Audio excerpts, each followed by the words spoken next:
Queridos amigos e amigas, estamos de volta em mais um estudo da obra Nos Domínios da Mediunidade. A obra Nos Domínios da Mediunidade é uma parceria entre o médium Chico Xavier e o espírito André Luiz. No dia de hoje iremos avançar estudando e tocando em mais um capítulo desta obra momentosa, como temos feito ao longo desses meses e até dos anos. Afinal de contas, nesse canal Raciocínios Espíritas, nós estudamos a obra de André Luiz, como outras obras clássicas da literatura mediúnica ao longo desses anos de trabalho aí espiritual e doutrinário. No dia de hoje, iremos examinar o capítulo 17 do livro Nos Domínios da Mediunidade, capítulo que é intitulado Serviços de Passes.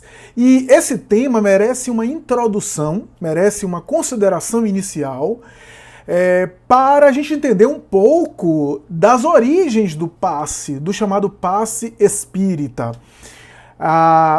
Sem me alongar muito e sem fazer uma análise muito aprofundada, poderíamos dizer que a gente encontra as técnicas de magnetização, de magnetismo, em várias culturas e em épocas muito recuadas. A gente tem, por exemplo, no Egito Antigo, no Oriente de uma maneira geral, multimilenar, a gente vai ver técnicas de imposição de mão, magnetização, irradiação de energia, né? Quem quiser se aprofundar nesse panorama histórico, vale a pena consultar, por exemplo, a obra de Hermínio Miranda chamada Arquivos Psíquicos do Egito, entre outras obras, tá? Historicamente a gente tem uma grande tradição, né? Uma grande tradição em cima da prática de magnetismo, do magnetismo, né? Da irradiação, da imposição de mãos, né? Técnicas, algumas muito complexas, bem variadas, outras mais simples, mas a gente vai encontrar isso ao longo dos tempos, né? Jesus, de alguma sorte, ratificou essa realidade da irradiação da nossa energia através da imposição de mãos. Em alguns momentos ele colocava as mãos, impunha as mãos, né, e curava as pessoas. Em outros momentos, graças à grandeza do Cristo, né, e à elevação do seu espírito, ele curava ou fazia irradiação magnética apenas com o olhar ou com o toque, porque no caso dele, às vezes ele até dispensava a irradiação de mãos. Afinal de contas, a imposição de mãos é uma forma de irradiar a energia que, no fundo, parte do psiquismo. Um espírito como Cristo poderia olhar para um necessitado e, através do olhar, já irradiar o seu poder misericordioso, a sua grandeza espiritual e assim por diante. Então, o passe espírita atual tem origens aí nessa tradição. A doutrina espírita, codificada por Allan Kardec, é a informação do mundo espiritual sobre aquelas verdades espirituais que se repetem ao longo da história e que são legítimas. Allan Kardec sempre disse que o Espiritismo não estava dando uma palavra original, que não estava colocando algo original. Pelo contrário, que estava apenas confirmando aquelas verdades espirituais espalhadas e misturadas com outras que não eram verdades espirituais. Outras que eram superstições, né? Que eram culturais, que eram crendices. O Espiritismo procura reunir aquilo que é de legítimo, que é genuíno, que é verdadeiro, espiritualmente falando, mas que está presente em muitas outras práticas religiosas, que não é o original do Espiritismo. O Espiritismo apenas vem reunir, vem sintetizar, vem codificar, dar um código doutrinário. Então, na obra kardeciana, aparece a ideia dos fluidos, das vibrações e também do magnetismo. Por quê? Allan Kardec, antes de ser o codificador, educador que era, ele também estudou magnetismo. Esse magnetismo era, de alguma forma, propalado, era muito difundido, né? Muito popularizado na Europa, de um modo geral, e na França, de maneira particular. E Kardec estudou durante anos o magnetismo, também chamado magnetismo animal, ou fluidismo, que são as ideias de Franz Anton Mesmer. Franz Anton Mesmer, ele reuniu também essas práticas antigas de imposição de mão, de magnetismo, cujas práticas mais tarde deram origem ao hipnotismo. A hipnose, com James Braid e outros, é uma prática que saiu, que é oriunda do magnetismo animal de Mesmer. Porque a partir das técnicas de magnetização, os futuros hipnólogos tentavam magnetizar as pessoas, induzindo-as a um estado alterado de consciência, induzindo-as na magnetização a também entrar em transe. E surgia o sonambulismo chamado provocado, graças às práticas de hipnose, de hipnotismo. Allan Kardec recebeu dos espíritos que no magnetismo, ou seja, na irradiação da energia do sujeito, que o sujeito irradia através da imposição de mãos, também tem a ajuda de seres espirituais, de espíritos desencarnados. Especialmente se o sujeito ora, se liga aos bons espíritos, tem um compromisso moral de se melhorar, tem um envolvimento na sua melhora moral, é natural que os seus fluidos, os fluidos que ele irradia, são salutares, são de qualidade positiva, por causa da moralidade dele, porque os fluidos ele pode ter até abundante, tem pessoas que têm uma quantidade de fluido até mais abundante, mais intensa, né? Mas a qualidade dos fluidos, ela é subordinada ao caráter moral do sujeito, à condição moral do sujeito, que imprime nas vibrações que ele irradia qualidades boas ou qualidades negativas. Daí toda aquela tradição do mal olhado, né, do olho que seca a planta, que seca a pimenteira e assim por diante, que, apesar de toda superstição, tem um fundo de verdade. Hermínio de Miranda, inclusive, examina isso no livro Diversidade dos Carismas, onde ele vai falar sobre essas ocorrências mediúnicas também cotidianas, né, e que foram envolvidas por superstições. Kardec vai dizer, graças aos espíritos que o orientam, que o indivíduo doa o seu magnetismo, e se ele tem um compromisso moral, se ele ora, se ele se eleva, ele também imprime nas suas vibrações qualidades positivas, mas, ao mesmo tempo, os bons espíritos o assessoram e, através dele, também transmitem vibrações que são espirituais, que são fluidos, que são energias dos desencarnados. Porque há a energia do encarnado, também chamada fluido magnético, ou fluido anímico, se você quiser, e há os fluidos dos desencarnados, que são espirituais. Os bons espíritos auxiliam esse indivíduo a ponto de não apenas melhorar a qualidade dos seus fluidos, mas também acrescentar fluidos que são espirituais. A essas ocorrências, Kardec chamou de magnetismo, ou melhor, fluidos magnéticos / espiritual, ou magnéticos espirituais. Ou, se você quiser, anímico mediúnico. Ou seja, há uma irradiação anímica do próprio encarnado e há também vibrações que são dos desencarnados, mediúnico. Então, o passe é também uma tarefa mediúnica. É uma irradiação que pode ser anímica do próprio sujeito, mas também é algo mediúnico. Os bons espíritos utilizam aquele passista para também transmitir energias espirituais. Pode acontecer que os espíritos também transmitam energias espirituais sem o passista? Pode. Quantas vezes nós somos induzidos ao sono, energias espirituais calmantes, que fazem com que a gente adormeça, a gente é retirado do corpo e é levado ao plano espiritual para sermos ajudados. Acontece muito mais do que nós imaginamos. São, portanto, ocorrências ali espirituais, ocorrências que podem suceder a miúde. Então, essa é a teoria, essa é basicamente, de maneira bem resumida, o conceito, né, a ideia básica dessa ocorrência. que é anímica, mas pode ser também mediúnica, ou melhor, anímico-mediúnica. Ou melhor dizendo, para usar uma expressão do próprio André Luiz, medianímica. Medianímica. Mediúnico e anímico. Bom, agora, entrando aqui propriamente no conteúdo do capítulo, a gente vê aqui André Luiz narrando um cavalheiro maduro e uma senhora respeitável que se recolhiam em orações e também em leitura de pequenos apontamentos em um livro de notas, envolvidos os dois por entidades espirituais vinculadas ao serviço de cura.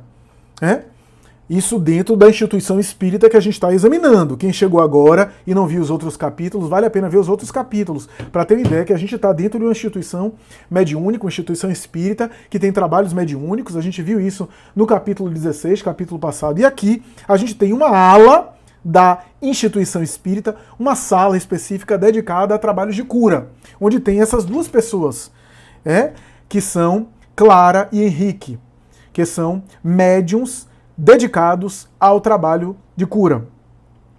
E aí, tanto Hilário quanto André Luiz ficam admirados na atmosfera espiritual daquela sala. Defesas magnéticas, vibrações muito delicadas. Semelhante ao que acontece hoje em nossas casas espíritas, quando tem uma sala ali dos passes, um compartimento, um cômodo da instituição só para os passes, onde tem os médiuns passistas que recebem os sujeitos que vão receber o passe. Aqui há um parêntese que eu queria dizer, o seguinte: o médium passista pode ser a maioria de nós, porque todos nós somos médios em maior ou menor grau. Então, para ser médium passista, não precisa você incorporar, não precisa você psicografar. O médium passista é aquele que está ali, que irradia. É claro que há pessoas que têm uma capacidade de fluido abundante. Como eu falei, se essas pessoas se direcionam para o bem, se tornam médiuns de cura bastante fortes. Bastante, eu não gosto da palavra forte, mas médiuns de cura bastante com um potencial grande, que são esses médiuns de cura famosos. A quantidade de fluido é abundante, dedicados ao bem, eles envolvem esses fluidos em fluidos com potencial de cura.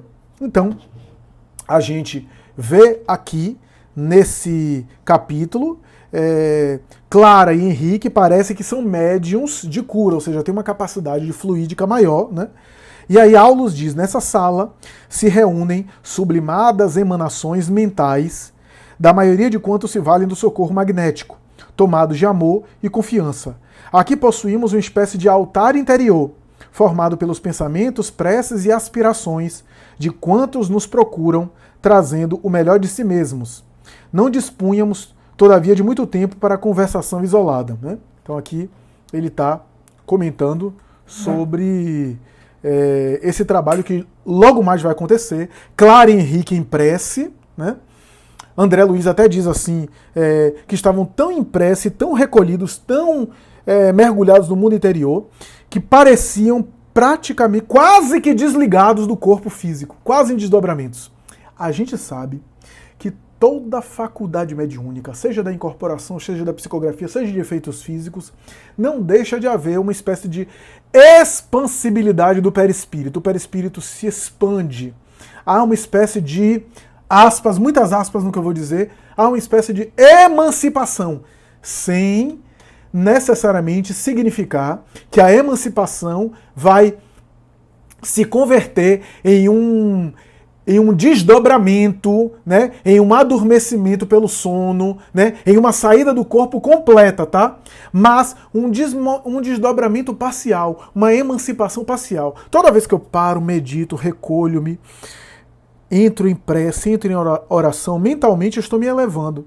O meu perispírito também se expande, se irradia. É uma espécie de emancipação. Não é uma emancipação no sentido de Ivone Pereira, no sentido de sair do corpo e ir para outro lugar e o corpo ficar inconsciente. Não. Até porque o médium passista, a rigor, ele não deve ficar inconsciente. Ele não deve entrar em transe. Eu vejo alguns trabalhos, algumas coisas das pessoas recomendando que o médium passista tem que incorporar, porque o espírito incorporado é que vai dar passe. negativo. Não é recomendado, não é inclusive aconselhado. A incorporação, a psicofonia, serve para uma comunicação verbal, para uma comunicação psicofônica, fônica, aparelho fonador. A comunicação psicofônica serve para isso, para uma transmissão de uma mensagem oral. O médium passista vai irradiar energia. Se o espírito se ele entra em transe e recebe por incorporação o espírito, ele está, na verdade, até desperdiçando energia. A energia que deveria ser utilizada dos bons espíritos para irradiar o passe está sendo utilizada para o transe de incorporação, que não é necessário naquele momento. Porque não é necessário durante o passe ele ficar dando mensagem, falando alguma coisa, comentando. É aplicar o passe. Então, ideal, está gastando duas vezes, está gastando a energia do passe e está gastando a energia, na verdade está gastando inclusive a energia do médium, porque o transe mediúnico consome uma energia também do médium, o fluido magnético do médium, que deveria ser utilizado para o passe. Então, veja só, não é recomendado. Então, não é que eles estavam aqui em transe, tá? Mas estavam tão em oração, essa expansibilidade do perispírito, de que fala Gabriel Delany, no livro A Alma Imortal, Gabriel Delany vai examinar essa propriedade do perispírito, a expansibilidade. Então aqui a gente tem, eles estão recolhidos que aos olhos de André Luiz, estavam quase desligados do corpo físico, né? Mostravam-se espiritualmente mais livres, em pleno contato com os benfeitores presentes, embora por si mesmos não o pudessem avaliar. Eles se mantinham em plena sintonia, em plena conexão com os bons espíritos ali presentes, né? E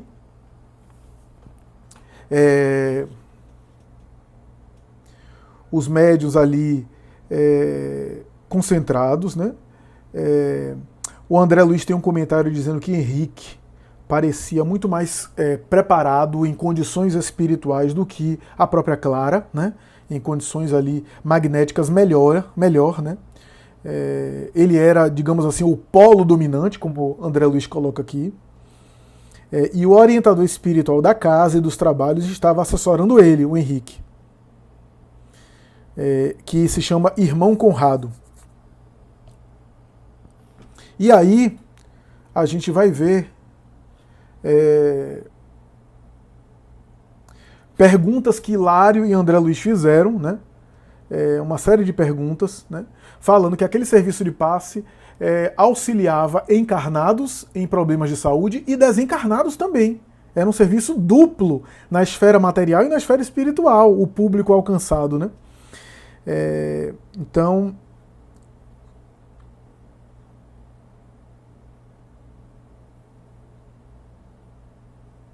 o benfeitor fala sobre os horários, sobre o compromisso, né, o compromisso com aquelas atividades, né?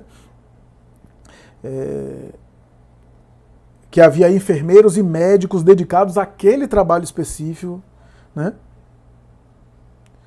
E, inclusive, o Conrado fala uma coisa muito interessante, que os serviços de cura realizados no plano espiritual às vezes contavam com médiuns encarnados fora do corpo, que continuavam o trabalho durante o sono físico, iam e continuavam o trabalho fora do corpo, atuando ali, os mesmos médiuns que atuavam enquanto encarnados. Então, é super interessante isso, né? O trabalho mediúnico continuando à noite, às vezes utilizando os mesmos médiuns, por uma questão de compatibilidade fluídica, por uma questão de identificação ali, né? Então,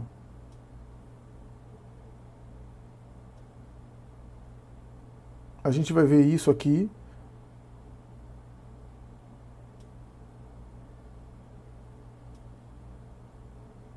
E é interessante porque aqui André Luiz, em determinado momento, tira aquela superstição nossa de que o passista vai e gasta a sua energia, e aí é muito perigoso porque ele fica exaurido, ele fica com falta de energia.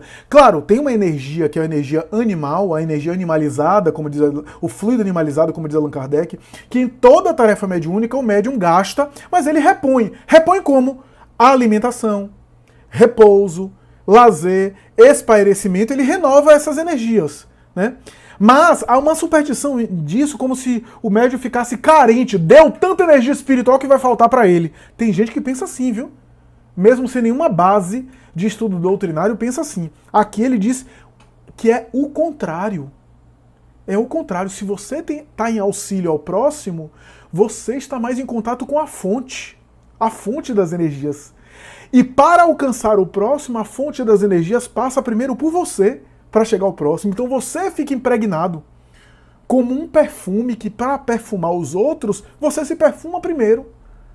Então isso é super interessante. Ele coloca aqui que Clara e Henrique, pelo contrário, se renovavam e ficavam mais dispostos, inclusive renovavam as energias que foram perdidas com as preocupações materiais, o estresse do dia a dia, o desgaste do cotidiano, e ali eles eram renovados. Por isso é estranho alguém que está na tarefa mediúnica e sai da tarefa mediúnica sempre cansado, sempre acabado.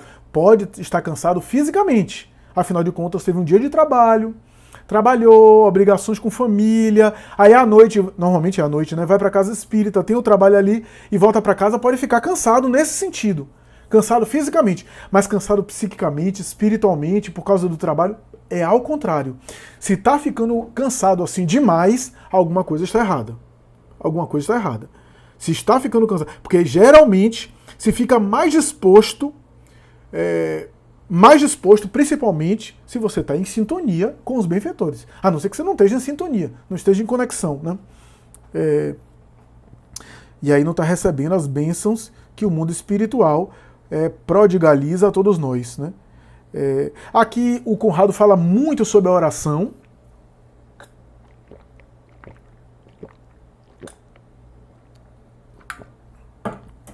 Fala muito sobre oração aqui.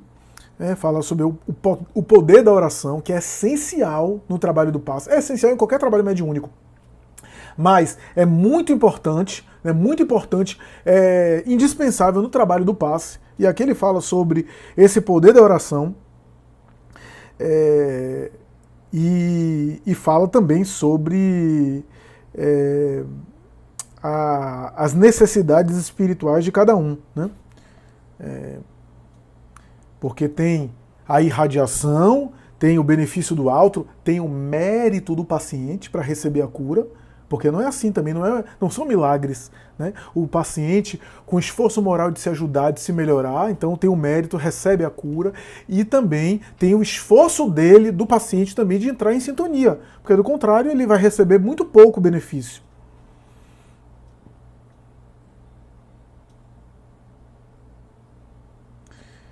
André Luiz narra o trabalho da casa, Conrado sempre liderando ali, os médiums, né, atendendo o público através dos passes, né, as filas que formavam, né, de pessoas doentes, com esperança, esperançosos ali, sendo atendidos, né, alguns bastante confortados, né.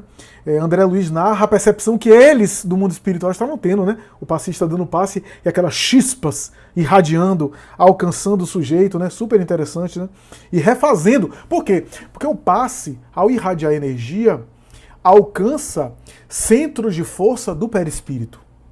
E ao serem assimiladas essas energias, os centros de forças, que são verdadeiros sistemas de distribuição para o resto, né? Pense no distribuidor da água, que distribui a água e que chega a água na sua casa. O centro de força é um distribuidor desse. Você irradia, por exemplo, no chakra coronário, e a partir do chakra coronário ele distribui para o resto. Como acontece no corpo. Quando você tem uma dor, sei lá, você tem uma dor aqui, você tem uma epicondilite, tem uma dor aqui no cotovelo, né, tem uma dor muscular, né, como eu estou agora recentemente. Se você tomar um anti-inflamatório, você vai tomar um anti-inflamatório no lugar, você vai ingerir o anti-inflamatório e pela circulação sanguínea, pelo sistema de distribuição corporal, vai chegar o efeito analgésico, o efeito anti-inflamatório, vai chegar lá no lugar onde está doendo, onde tem um problema de saúde.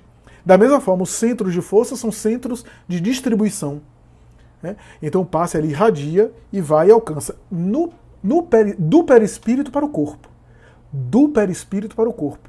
Tanto é que aqui Mais na frente no capítulo, já no final, há uma menção falando que não há necessidade, genericamente falando, não há necessidade do passista tocar fisicamente no paciente. Por quê? Porque não é uma irradiação física do corpo. É uma irradiação que alcança o perispírito e do perispírito para o corpo. E o perispírito, inclusive, é responsável pela renovação das células, pela multiplicação celular. Vai renovar aquelas células, às vezes, deficientes, com células sadias pela irradiação que recebeu.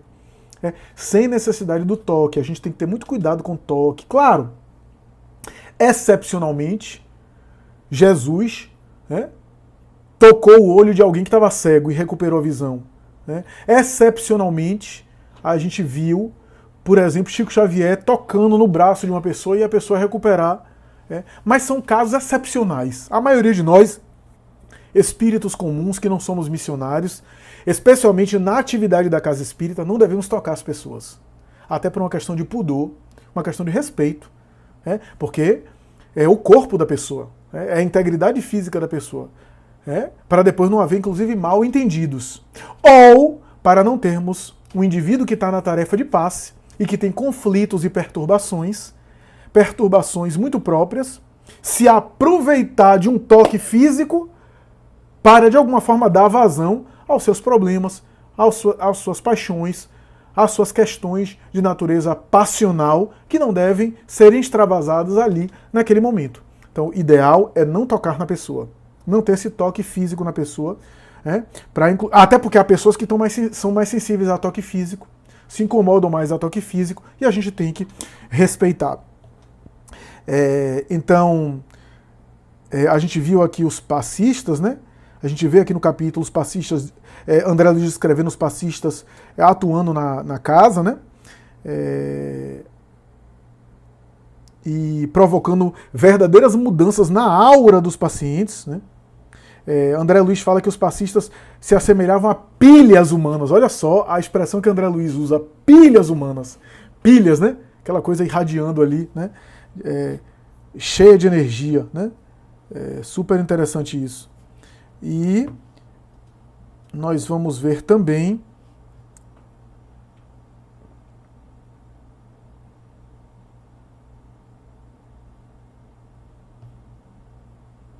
o jogo de luzes, que André Luiz descreve.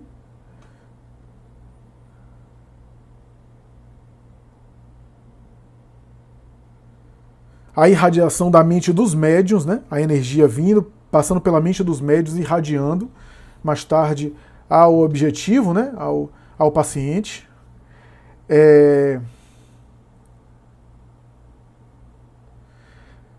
André Luiz questiona a questão de pessoas serem dotadas de fluidos, dotadas de um potencial magnético maior, mas não terem necessariamente a moral.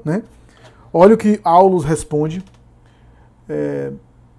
Sim, refere-se você aos hipnotizadores comuns, muitas vezes portadores de energia excepcional, fazem belas demonstrações, impressionam, convencem, contudo se movimentam na esfera do puro fenômeno, sem aplicações edificantes no campo da espiritualidade. É imperioso não esquecer, André, que o potencial magnético é peculiar a todos, com expressões que se graduam ao infinito.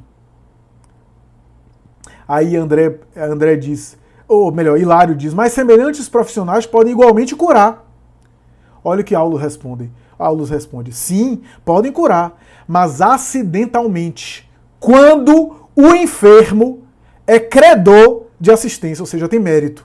Quando o enfermo é credor de assistência espiritual imediata, com a intervenção de amigos que o favorecem. Fora disso, os que abusam dessa fonte de energia, explorando-a ao seu bel prazer, quase sempre resvalam para a desmoralização de si mesmos, porque interferindo num campo de forças que lhe é desconhecido, guiados tão somente pela vaidade ou pela ambição inferior, fatalmente encontram entidades que com eles se afinam, precipitando-se em difíceis situações que não vem à baila comentar. Aqui ele está sutilmente falando sobre os casos de cura e os famosos médiuns de cura, muitos deles que terminaram a vida em tragédia. Já perceberam? Lembre aí de famosos médiuns de cura que terminaram a vida em tragédia. Alguns atuais, que terminaram na cadeia, que terminaram presos, alguns assassinados. Veja, por exemplo, as tragédias que envolveram médiuns de cura. Na maioria dos casos, no livro Trilhas da Libertação, de Filomeno de Miranda, tem um caso de um médium famoso ali, só que está com pseudônimo, que os bons espíritos, porque ele tinha mérito, resolveu desencarnar ele antes. Porque ele tinha merecimento, os bons espíritos resolveram desencarnar ele, acionar a desencarnação dele, para quê? Para que ele não se complicasse mais, porque ele estava se perdendo no mundo material. Veja que para os bons espíritos, desencarnar não é a maior tragédia. A maior tragédia é ficar no corpo se complicando. Então, por merecimento, ele teve a vida desligada, o corpo físico desligado da matéria, voltou ao plano espiritual, se deu conta, ficou até se sentindo culpado, mas evitou uma tragédia maior, ficando na matéria. Então, veja que tem mérito até para desencarnar, né? Então, nós vimos aqui esse tipo de reflexão, ele aludindo sutilmente a essas experiências mediúnicas do médium, ter um potencial magnético incrível, né? E começar a usar esse potencial de cura para quê? Para ambição financeira, para explorar a mediunidade, ou para seduzir pessoas, iludir pessoas com seu carisma, envolver pessoas, e acabam muito mal, esses médiuns, né? Porque eles são médiuns, eles não são os agentes da cura, eles são os intermediários. Se os espíritos responsáveis pelas curas não operam, como é que fica eles?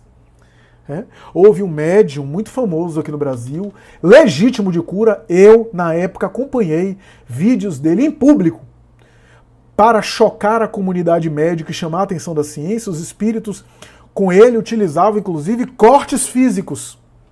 Pegava caneta, sem asepsia, ferro enferrujado, né, pedaço de metal enferrujado, e abria a pessoa e a pessoa não sentia nada.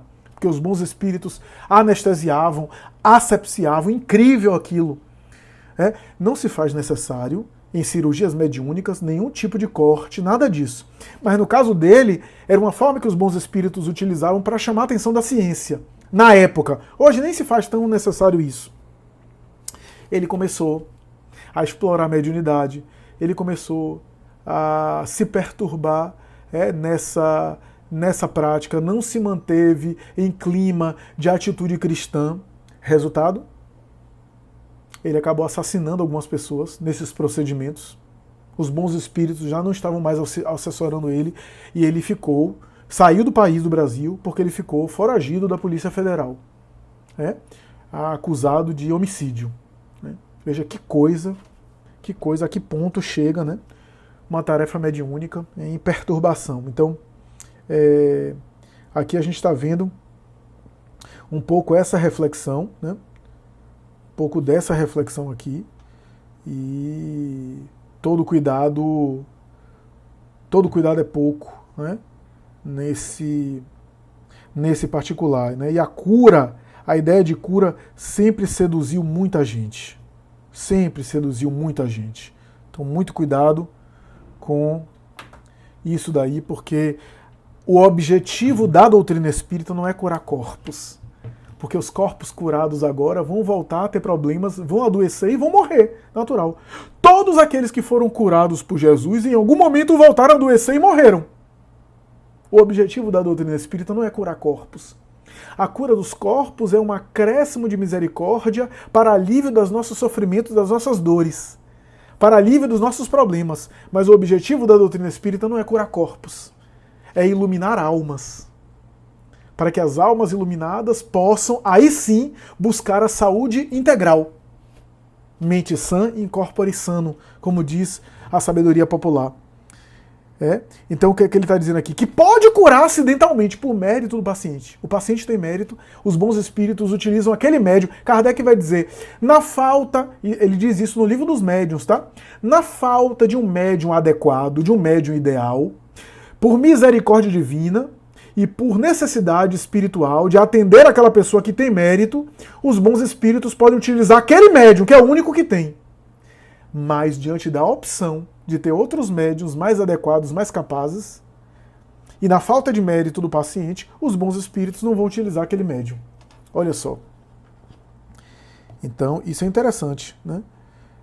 E aqui o Aulus diz assim: se não possuem um caráter elevado, suscetível de opor um dique à influenciação viciosa, acabam vampirizados por energias mais acentuadas que as deles, porquanto, se considerarmos o assunto apenas sob o ponto de vista da força, somos constrangidos a reconhecer que há imenso número de vigorosos hipnotizadores espirituais nas linhas atormentadas da ignorância e da crueldade, de onde se originam os mais aflitivos processos de obsessão. Olha só, por mais potencial magnético que ele tenha, lembrar que tem espíritos com potencial magnético maior que podem dominá-lo e obsidiar esse médium, se ele não tiver o apoio e a defesa espiritual dos bons espíritos. Então isso é super interessante aqui. E aí ele fala sobre as qualidades morais, as qualidades do coração, que são essenciais.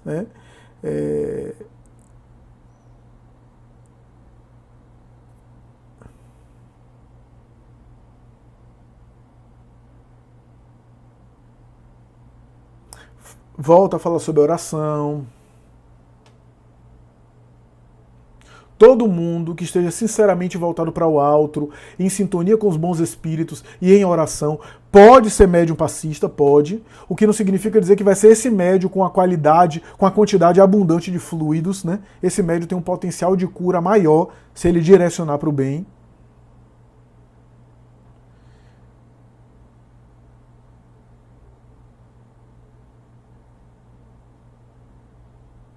E é interessante que os pacientes entravam na casa acompanhados dos seus obsessores, os obsessores ficavam barrados.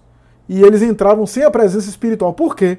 Porque a sala era toda com defesas espirituais, né? Para não haver perturbação. Os obsessores ficavam, os obsidiavos entravam, tomavam o passe, voltavam, e André Luiz quase sempre voltavam a sintonizar com seus obsessores, voltavam a ter as suas companhias. A maioria. Raros é que se aproveitavam do passe para se elevar, sair da sintonia e não voltar mais.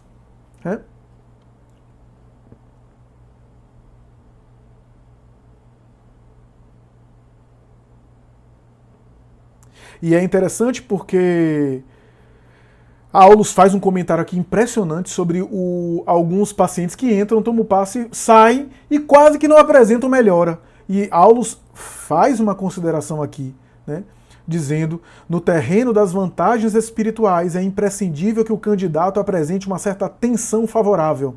Essa tensão decorre da fé. Certo, não nos reportamos ao fanatismo religioso ou à cegueira da ignorância, mas sim à atitude de segurança íntima com reverência e submissão diante das leis divinas, em cuja sabedoria e amor procuramos arrimo.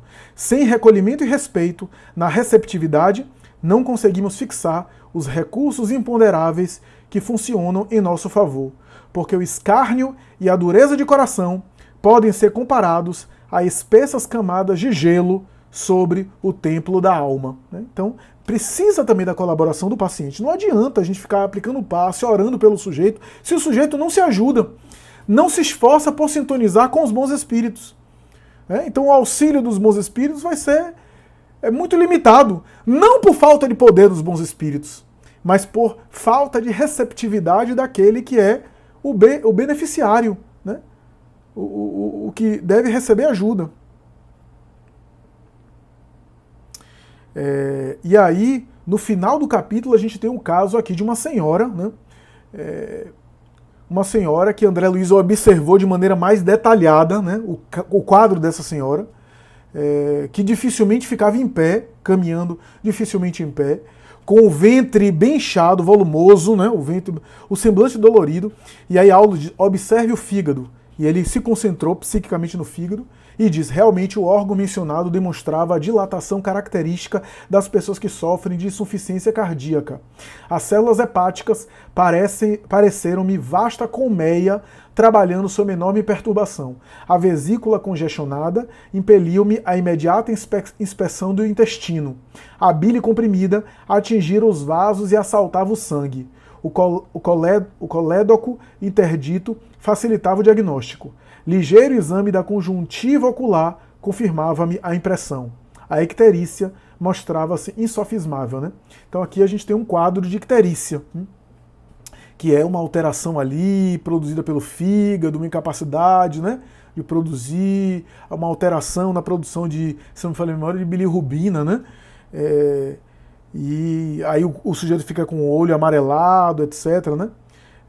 E aí, olha só que interessante. Conrado então reafirmou, sim, é uma icterícia complicada.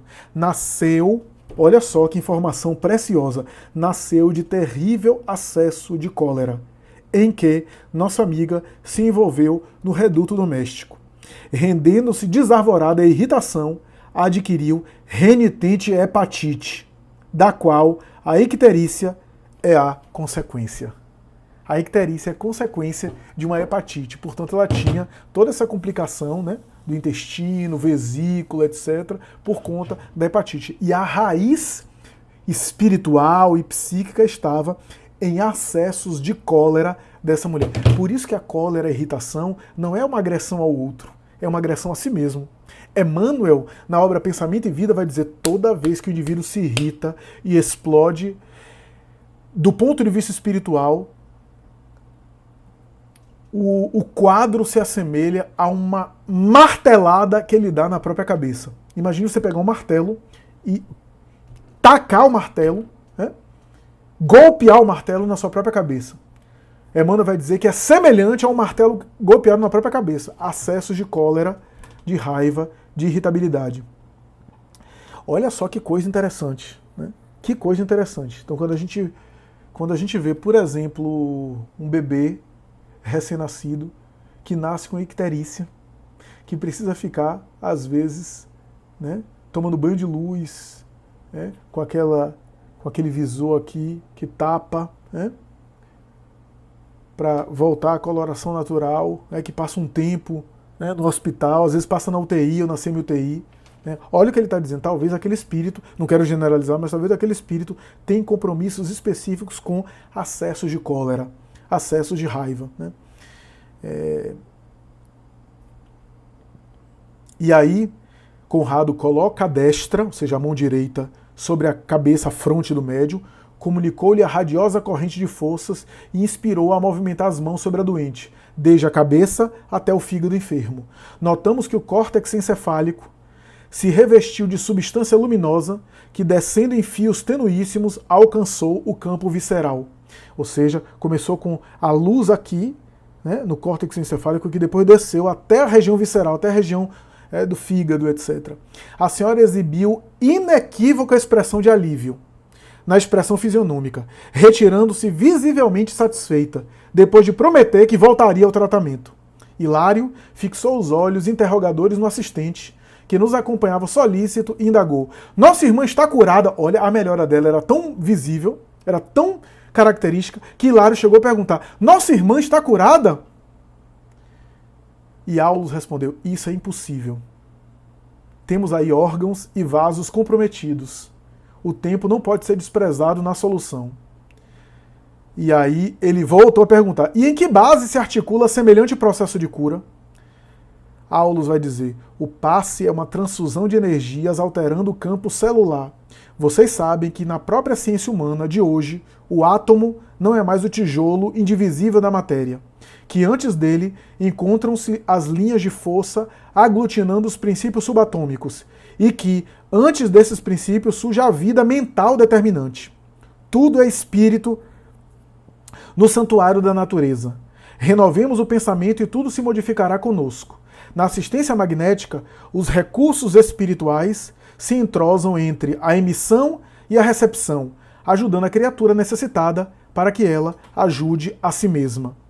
A mente reanimada reergue as vidas microscópicas que a servem, no templo do corpo, edificando valiosas reconstruções. O passe, como reconhecemos, é importante contribuição para quem saiba recebê-lo. Repito, o passe, como reconhecemos, é importante contribuição para quem saiba recebê-lo, com o respeito e a confiança que o valorizam. Então a mente reanimada reergue as vidas microscópicas que a servem no tempo do corpo. Ou seja, a mente melhorada permanece melhorada, se alimenta para o quê? Para renovar toda a vida microscópica que é subordinada a ela. Afinal, as vidas microscópicas do corpo são subordinadas ao comando da mente. E a última pergunta é o seguinte: pode acaso o passe ser dispensado à distância? Olha só, o passe à distância, que algumas pessoas falam muito, algumas casas têm esse serviço. Sim, desde que haja sintonia entre aquele que o administra e aquele que o recebe. Nesse caso, diversos companheiros espirituais se ajustam no trabalho do auxílio, favorecendo a realização.